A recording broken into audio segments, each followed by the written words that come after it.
Assalomu alaykum barchalarga. Bugun 3ds Max'da plagin o'rnatishni boshlaymiz 2026-sida.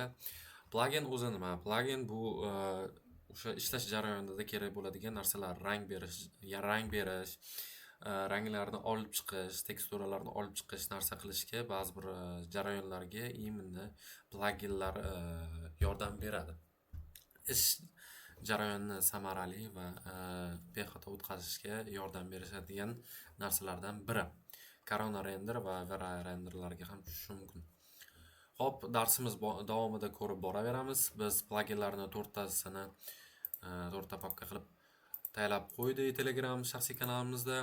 Hop, bizning qiladigan ishimiz birinchisi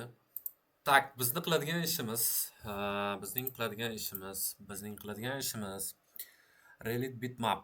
Relic bitmapni tashlab olamiz shu holatiga.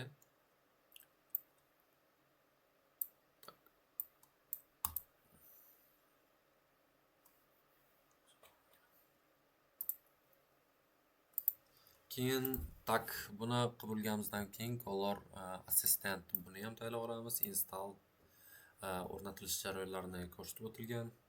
Okni bosamiz va install bo'ldi.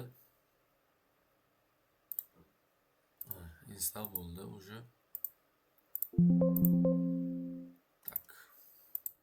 Hop, biza o'ng tarafda mishkani o'ng tugmachasini bosib, mana bu yerdan kerakli narsani o'zimizga keraklilarini qo'shib olamiz. Mana Access Content bu ham juda ham foydali narsa.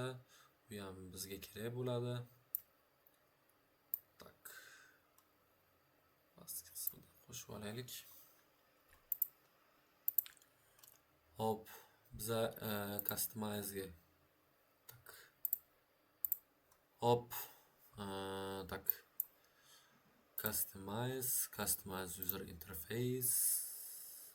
interface. Undan keyin toolbasga kirib turib, mana bu yerdan Chromium deganni topishimiz kerak.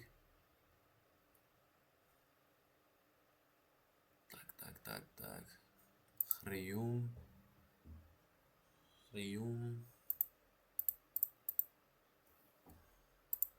Hop, o'sha aytganimizdek, o'ng tomonda kerakli bo'ladigan narsalar bo'ladi. Bu yerda o'sha qo'shgan narsalarimiz yo'q bo'ladi, boshida qo'shgan narsalarimiz. Shu sababli Color Assistantni belgilab olib yangi yaratamiz.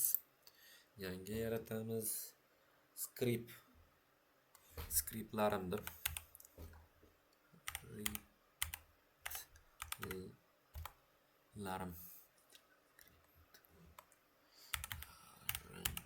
bitta qo'shib olamiz. Ok, tashaldi. Endi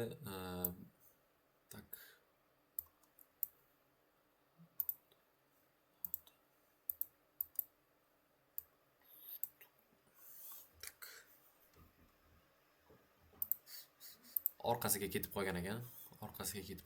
Endi bu yerga mana buni olib borib tashlaymiz.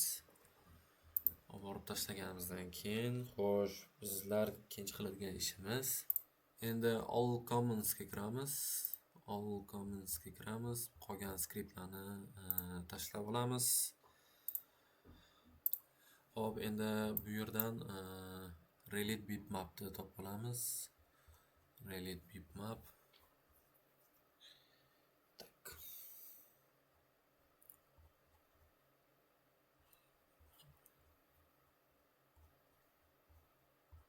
Topish ham qiyin da.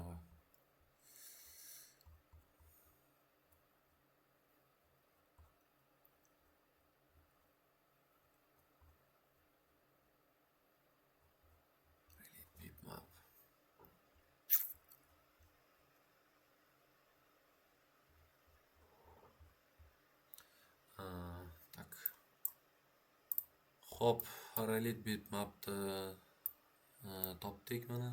Buni ham tayyorlab olamiz. Bu boya aytganimizdek, narsalarni teksturasi yo'q bo'lib qolganda topib berishga yordam beradi. Hop, yana Collage Arset esa sahnani arxiv qilishga yordam beradi.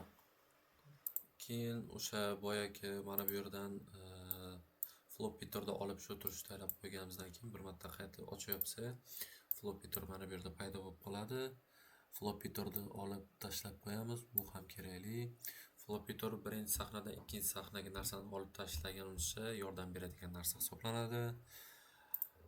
Tak. Keyin Pronesin. Buni olib next. Bunda finish bosib qo'ysak, bu ham paydo bo'ladi. Hop. Customize interface. Keyin Pronesinni tayyorlaganimizdan keyin buni ham tayyorlab qo'yamiz. Bu sahnadagi har xil ошибка yoki viruslarni tozalab beradi. Hozirgi pluginlarimiz hozircha shu, yana keyingi darslarda yana tashlab boraveramiz. Ular hozircha shart emas. Darslarimiz hozircha shu kunga tugadi va buni tak bosib turib mana bu yerda saqlanib olib qo'yib don't save qilsak o'zi saqlab oladi. Bugungi darsligimiz tugadi. Pluginlar haqida, qanday o'rnatish, narsa qilish haqida ozmoz tushunchaga ega bo'ldingiz. Agar nimadir tushunmovchilik bo'lsa, kommentariyada yozuv o'z izohingizni yozib qoldiring, biz javob berishga harakat qilamiz. Yoqqan bo'lsa, albatta bitta like va podpiska so'rab qolamiz.